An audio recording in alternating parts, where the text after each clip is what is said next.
Ano pag-uusapan natin pa? Wala lang. Ha? Sayang eh. Ha? Sayang, nandito na eh. Oo nga. Wala, kwentuhan lang.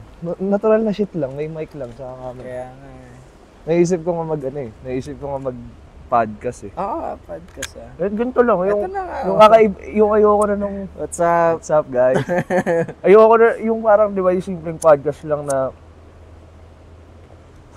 di ba yung mga nausong podcast ngayon, talaga studio version na, yung may mga setup pa na mic. Parang iba naman yung podcast natin, chill lang na ganito. Chill Literal lang. nakakwentuhan lang, di ba?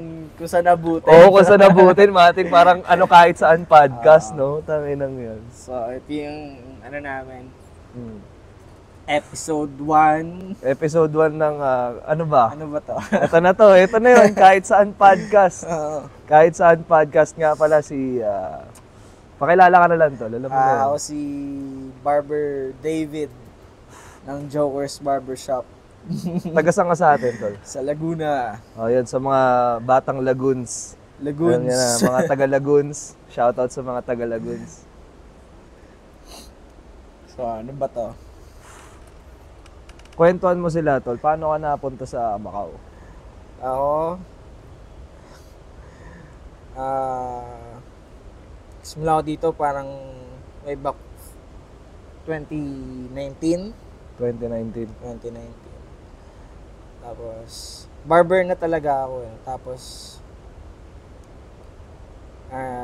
nagsustroll lang kami dito sa Taipa. Bali nagbakasyon muna kayo dito, parang gano'n. Bakasyon lang, oh.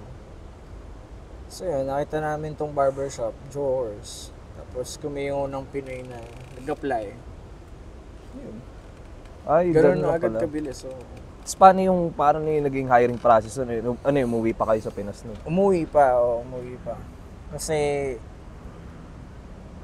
dito talaga ako ilalagay eh. Ito yung bagong Ito shop. yung nauna yung sa Taipa? Oo, nauna yung sa Taipa. Nga pala guys, dalawa kasi yung branch ng Jokers.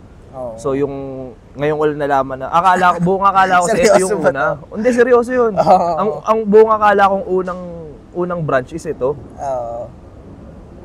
Okay, so ito Yun pala yung una. pangalawang branch. Oo. Tapos bumalik ako, nandito na ako. Hanggang ngayon, nandito na. Gandito pa rin, year 2024, so 5 years ka na pala dito. O magpa 5 years. Magpa 5 na. Bali tol, bali yung di ba may barbershop talaga kayo sa Laguna? So anong pangalan ng barbershop The sa Roots. Laguna? Yung shoutout sa mga mga taga The Roots, mga barbero ngayon sa The The Roots Roots. Barbershop. Shoutout sa inyo. Paano ka naman nagsimulang ano yung nagsimula ng barbering sa'yo? Ano ba to? Naghilig ba siya or talagang innate na passion mo na? Ito Hindi, ba kasi nung nagsimula kami, hindi naman namin in-expect talaga to. Siyempre, kahit sino sa atin, nag-aaral tayo sa eskwelahan eh. Barbering, hindi naman tinuturo to sa eskwelahan eh. Omsin. Though, nandun kasi sa point na nandun tayo sa era na maano tayo sa music, sa arts. Kumbaga nasa artistic side ka rin talaga. Yun talaga. Kasi bata pa lang ako, music talaga eh. So yun, skateboarding, yun talaga. Kali eh. Kali life talaga. Oo, napasok din talaga. Padami ang tropa. Natutuwa ka kasi iba't iba yung nakakasama mo, nakikilala mo. Yun. Tangina, parang na-inspired ka rin talaga sa mga nakikita mo eh. ang kulang lang namin dito, guys, kape na lang talaga, omsima na. Pero yun nga, paano mo nakailigan yung barbering, yung art ng barbering? Paano ka napunta doon? Like ano yung nag-introduce sa'yo sa barbering? Meron kasing may pioneer kami ng ganito yung mga classic haircut sa Pinas, which is yung Slick Barbers ko, tsaka yung Heavy Shoutouts Hands. din. Shoutouts din sa Slick Barbers, yung mga Heavy Hands. nagmulat sa amin. Ayan sila. Bali, 3 kami. Ako, si Kenneth, tsaka si Kug. So, yun. Bali si Kug pala, barbero din siya dito ngayon sa Jokers kasama ni ni David. Tapos yung isa si Kenneth, di ba, nasa barko ka mo? Nasa barko. So, shoutout sa'yo. Pero nagugupit pa rin siya doon. Mga OG ng The Roots. Ayan. Nagugupit pa rin siya sa barko. Baga siya ang barbero sa barko. Hindi mawawala sa kanya yung pusong barbero. Barbero talaga. So, long way na rin yun. Ilang taong ka na nagugupit? Hindi ko na sure. Siguro may 8 years na siguro. Tagal na din pala, no? 8 years or 9 years, gano'n. Kasi dati, na-invite ko rin sa podcast dati si Kuya Tim. So, shoutouts kay Kuya Tim na nasa New Zealand na ngayon. Shoutout kay Tim. Doon siya naggugupit ngayon. Isang napaka-solid na tropa din namin. Actually, si Kuya Tim galing din siya dito sa Macau. Sa Too Legit naman siya nang galing. So, shoutouts din sa Too Legit Barbershop. Yun nga, tag dito, maiba tayo. Kasi may mandami nag-aano kasi 'di ba, yung mga ganito ng klase ng gupit. Ako guys, simula nung pagbalik ko dito sa Jokers ako nagpapagupit lagi. Ngayon, ang usual na tanong sa akin kasi ng mga tropa is, magkano gupit mo? Yun ang usual na tanong sa akin ng mga tropa. Kasi sabi ng ganda ng gupit mo, magkano yan? Yun lagi. Ngayon, pag sinasabi ko na yung presyo, medyo dun sila na, putang ina, ang mahal naman ng gupit mo, bakit? Eto guys, ang gupit sa Jokers Barbershop is 300 to 350 MOP. So in peso, ano siya, nasa kulang-kulang 2,000, tama? Kulang-kulang 2,000 ang gupit sa Jokers Barbershop. Ngayon, in peso talaga, malulula ka pa rin sa presyo. At kung nasa Macau ka, malulula ka pa rin sa presyo talaga. Kumbaga, hindi siya yung typical na haircut na nakaugalian natin sa Pinas na kung tawagin is gupit 50, kung tawagin, di ba? Mabilisan. Ngayon, yun ang i-explain mo sa amin, tol. Bakit ganun yung price ng gupit mo, ng gupit nyo, ng gupit ng Jokers sa kung tawagin nila is gupit 50? Anong pinagkaiba, tol?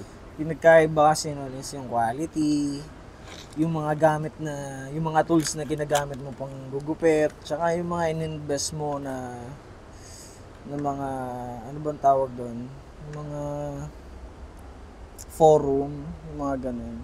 Mga workshop o yun. Base kumbaga sa larangan ko naman bilang kusinero, yung knowledge at skills na ipinundar mo sa paggugupit, parang ganun siya. Yun ang ano natin.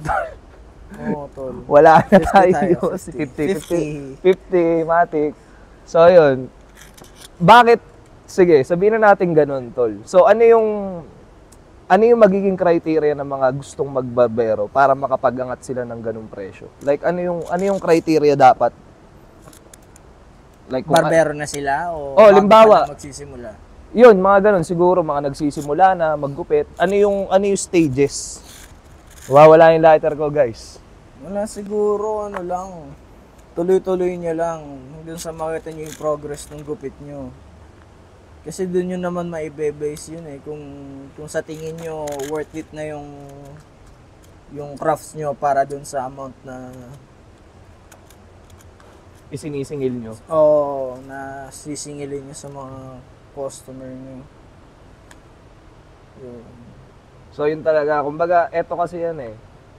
Sa totoo lang, sa artistic side kasi, sa arts, yung kasi yung mahirap sa umpisa talaga, kahit sang arts eh.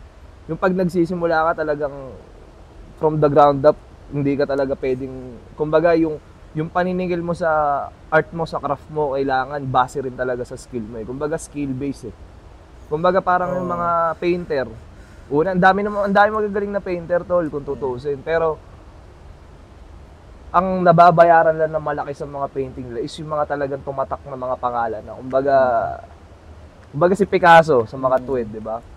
Yung mga paintings nila talagang ngayon ginagamit na sa auction, binibenta ng magkano, milyunan. Kumbaga yun talaga yung mahirap sa mga artist diyan na kailangan nyo talagang pagpursigihan yung craft nyo kung gusto nyo mag-earn din ng malaki. Kasi wag na tayo magpaka-plastic, syempre yun naman ang end goal natin eh, yung makilala. Kasi yun naman ang arts eh, 'di ba? Kumbaga expression mo siya na makilala ng ibang tao, ma-appreciate may maka-appreciate. Diyan na lang muna siguro. May maka-appreciate sa ginagawa mo. Na hanggang sa tumaas yung value mo na tao na yung nagdi-dictate ng presyo mo na, ay hindi, si ganito, ganun talaga presyo ng mga gawa niya. So yun nga, pero base kasi sa ganun, meron pala ako. Meron pala. Kakabili ko lang. Sampo mo na hulog. Thank you, boys. Ganito kami sa kahit saan podcast. Base kasi yun, yung, paano ba? Una kasi, syempre, kailangan mo talaga ng skill sa paggugupit. Tsaka mo dun isasabay yung service mo dun sa mga customer mo. Isa pa yun eh. Explain mo nga rin sa kanila. Meron kasing ganito eh. Hindi naman kailangan talaga ng sobrang galing mo maggupit. Meron din kasing at least marunong kang makibagay sa customer mo, alam mo yung buhay niya. Yung ba may connection kayo? Kumbaga nagbi-build ka rin ng relationship talaga. Yun talaga yung importante doon. Pero kung i-base natin sa kung magtataas kayo ng presyo, syempre sa skill na yun, sa skill na papasok yun eh. Totoo naman. Sa skill na yun. So kailangan nyo talagang galingan. Ano tol, may tanong ako eh. Kasi 'di ba nauso sa atin tong yung term na kwentong barbero. Ikaw sa pananaw mo tol, saan nagsimula yung kwentong barbero? Hindi kasi kapag kwentong barbero kasi, ako nare, may bata kang ginupitan, kahit ikaw nung bata ka, kung ano-anong tinatanong sa'yo nung barbero, di ba? Para malibang ka, para mapalapit ka dun sa barbero. Talagang para makuha niya yung loob mo. Yung trust mo, tama. Para babalik ka, dun na ako. Kasi ano yun eh. Kumbaga, yun nga yung maganda sa, kumbaga sa mundo ng barbering. Meron kasing naging, actually, nasa kultura na rin na talagang ang meet-up place ng mga, ewan ko sa amin sa galawan namin, sa mundo namin, ang meet-up place talaga is sa barbershop talaga eh. Kumbaga, nandun yung kwentuhan, nandun yung kulay. Doon pala yun. Kumbaga, para sa'yo, doon na base yung kwentong barbero. Hindi ko doon kasi, syempre, minsan kasi yung ibang barbero, parang may mga kwento silang hindi naman talaga totoo. Exaggerated na, kumbaga. Gusto lang talaga nilang, yun. Mang-ulol lang. Mang-ulol lang.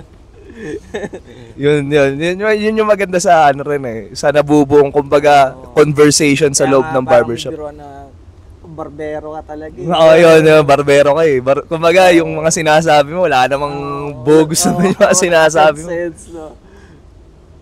Pero hindi lahat ganon. Hindi naman lahat ganon. Kumbaga, ayun lang yung nadala hanggang ngayon. Yun lang yung stereotype. Mismo. Umaiba tayo, tol. Aside from barbering, ano naman ang mga iba mo pang passion and hobbies? Magbigay ka na lang ng kahit 3. Passion and hobbies? Wala naman siyang ranking number 1, 2, 3. Walang ganon. Magbigay ka lang ng 3. Siguro music talaga eh. Music talaga yung sa akin. Kasi, kung sa sports, madami rin akong sports eh, pero mas kasi ako sa music ngayon eh. Pag tumatanda ka. Talagang musika. Pag tumatanda ka. Dati kasi, basketball ako.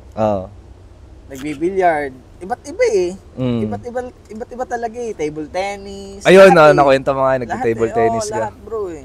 Badminton, volleyball. Lahat talaga papasukin mo nung bata ka eh. Pero kasi, parang mas exit sa akin yung pagiging musician gawa nung bata pa lang ako, gigitara na ako. Yun. Mahusay ng gitarista tong si Sean. Nadala ko na siya nung nag-high school, nag-college, banda. At nga pala, si Sean David din is drummer din siya, guys. So, isa sa mga bread and butter niya ang pagda-drums.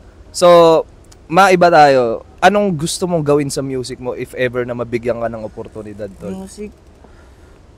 Let's say, magkaroon ka ng oportunidad na makakagawa ako ng track. Kung baga, saan mo siya gustong dalin? Like, ano ba to? Gusto mo lang ba siyang gawin as expression mo lang o gusto mo siyang i-take to the next level kung sakali? Yun yung hindi ko rin alam kasi parang sa akin, ginagawa ko lang siya para lalo lang kumulay yung buhay ko eh. Yun lang. Parang hindi ko na siya, mas maganda kung may lalagay ko siya sa next level. Pero sa akin kasi parang kontento na ako na natututo ako ng natututo. Ma-express mo yung hobbies mo, yung passion mo. Tama, nandun lang na hanggang sa tumanda ako, alam mo yun. Sa bagay, gitara ako na nakaupo na matanda na ako. Pwede na ako sa ganun. Sa bagay, tsaka hindi mo rin kasi masasabi yung takbo ng panahon. Minsan, yung mga ginagawa mo na para sa'yo, parang hobbies mo lang. Parang yung mga sumisikat na mga artist ngayon, di ba? Ginagawa lang late trip nila hanggang sa nakikilala na sila. Yung kasi yung ano eh, sa lahat ng ginagawa mo, imposibleng walang maka-appreciate ng ginagawa mo sa dami ng tao sa mundo eh. Kumbaga meron at merong isa na makikinig na sa sound tripin yung magiging kanta mo, parang gano'n. O yun, music. Bigay ka pang dalawa, tol. Music, ano pa ba? Ngayon, napasok sa akin yung workout. Pag-workout. Workout. Ngayon, ayun nga, gaya na sinabi ko, pag tumatanda ka, parang mas kailangan mo nang maggagalaw. Kumbaga kailangan. Lalo na, ito, may hawak ako nito. Diba? Kailangan mong may panlaban. Balanse, kumbaga. Kailangan may balanse. Mo na eh. Tama. Hindi yung paano ka ng paano, palalim ka na ng palalim. Alam mo yun? Kumbaga, ang sayo na lang, kailangan, kasi lahat naman tayo may mga kanya-kanya tayong bisyo, pero importanteng may pambalanse ka talaga. Ayun. So, bukod sa pagbabike ko, ngayon, pinasok ko na yung pag-gym. Ayun, cyclista rin to. Ayan, sa mga nagpipiksi dyan. Kailangan Yun ang isa pang hobby rin ni So, yun, kung tutuusin pala, hindi higit lang pala sa tatlo yung hobby na ito talaga ni Sean. Napakarami. Madami pa eh. Isa tong si Sean sa mga nakilala kong tao na kaya ako nakasundo kasi ano rin siya yung tipo ng tao na go with the flow na at the same time gagawin niya yung gusto niya nang wala siyang pakialam sa mga tao na basta i-trip niya, gagawin niya. Walang pakialaman. Wala kang inaanong tao. Inaapakan tao, tama. Yun naman yun. Kumbaga gawin niyo lang yung gusto niyo gawin. Wag niyo lang sayangin yung buhay niyo. Kumbaga live life to the fullest talaga. Kung may gusto kayong pag-aralan, why not, 'di ba? Pag-aralan niyo ng pag-aralan, 'di ba? Kasi wala namang mawawala eh. At least madadala mo siya hanggang sa kumbaga nasa katawan mo na siya.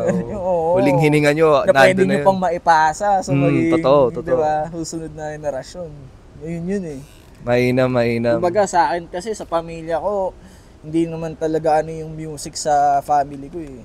Kumbaga ikaw lang yung medyo may ikaw lang yung medyo inclination sa artistic side. Yun eh. Doon nagsimula eh. So yun, bago natin tapusin tong short pero magandang at makulay na kahit saan podcast namin, episode 1. Episode 1. Magbigay, ikaw, baka may gusto kang mga batiin, tol, or ano man. Dapat kong batiin. Nanay ko. Ayan, so ako kay tita, kung papanood mo man to, shoutout sa'yo. Binabati ka namin. Sa TV na ako. Panoorin mo sa YouTube to, tita. Matik talaga. O sige guys, sa susunod na lang, abangan nyo yung episode 2. Biglaan lang to, wala kaming plano na mag-podcast na ganito, pero nahimik ako dito. Same. Nambabalagbag ako ng mga tao dito sa shop. Pero malay nyo, may maganda maging na ito. Tutuloy-tuloy natin tong kahit saan podcast. Pati yung pangalan, ngayon lang namin naisip eh. Tingnan natin. Sige na guys. Peace.